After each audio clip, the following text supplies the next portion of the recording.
She hasn't been well since the day that she fell. And the bruise, it just won't go away. So she sits and she waits with her mother and dad, flips through an old magazine, till the nurse with a smile stands at the door and says, "Will you please come with me?"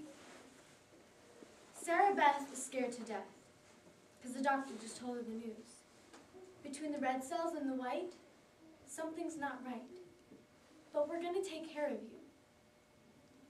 6 chances in 10, it won't come back again. With the therapy we're going to try. It's just been approved. It's the strongest there is. I think we caught it in time. Sarah Beth closes her eyes, and she dreams she's dancing, around and around without any cares, and her very first love is holding her close, and the soft wind is blowing her hair. Sarah Beth is scared to death as she sits holding her mom, because it would be a mistake for someone to take a girl with no hair to the prom. For just this morning, right there on her pillow, was the cruelest of any surprise, as she cried when she gathered it all in her hands, the proof she couldn't deny. Sarah Beth closes her eyes, and she dreams she's dancing, around and around without any cares, and her very first love was holding her close, and the soft wind was blowing her hair. It's 7:15. That boy's at the door, and her daddy ushers him in, and when he takes off his cap, they all start to cry, because this morning, where his hair had been, softly she touches just skin.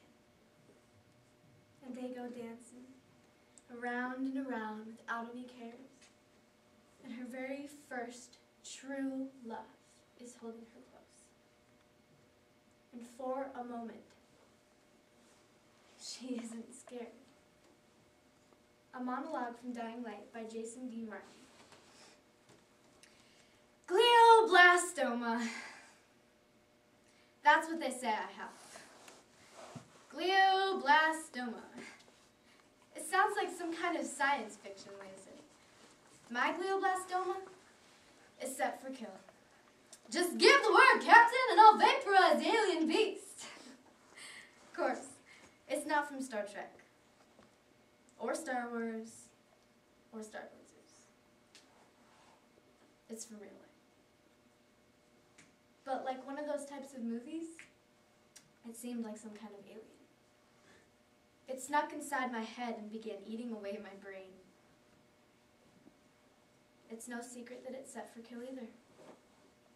A glioblastoma is probably the worst type of tumor you can get. Nope.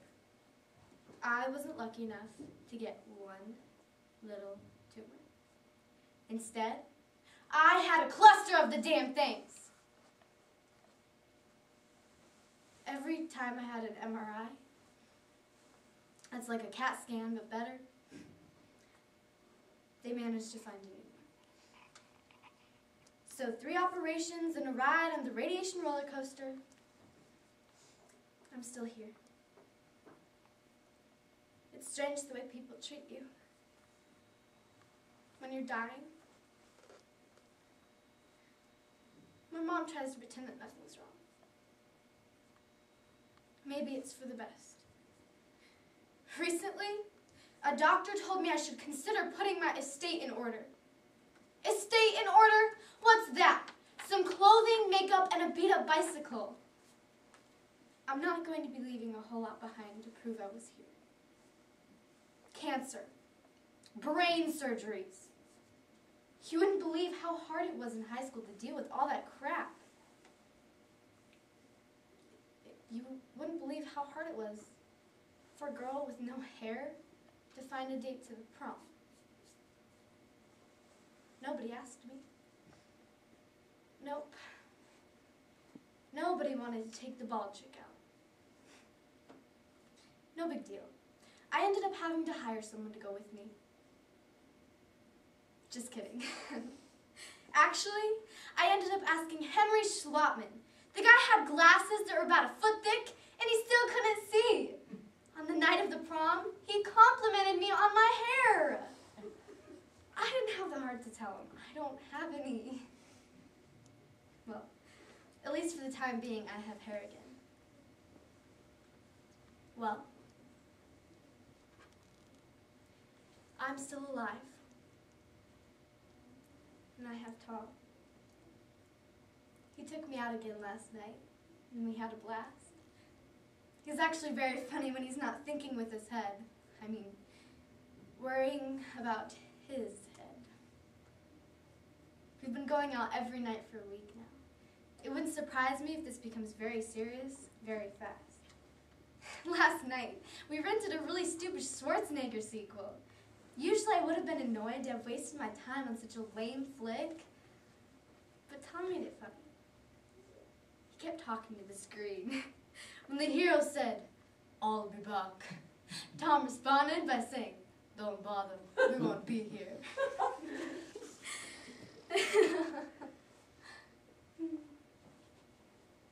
When he brought me home last night, he gave me a kiss I'll never forget.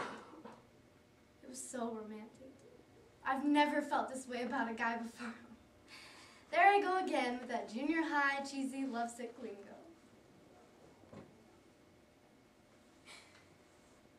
Well, when you're only 19 years old, and you know that you're going to,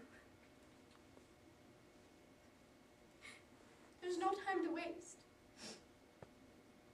And Tom is such a good guy. You know, I think I might be, God, this sounds so mushy. I think I might be falling in love. Sarah Beth closes her eyes. She dreams she's dancing, around and around, without any cares. And her very first true love is holding her close, and the soft wind is blowing her hair. And for a moment, she is not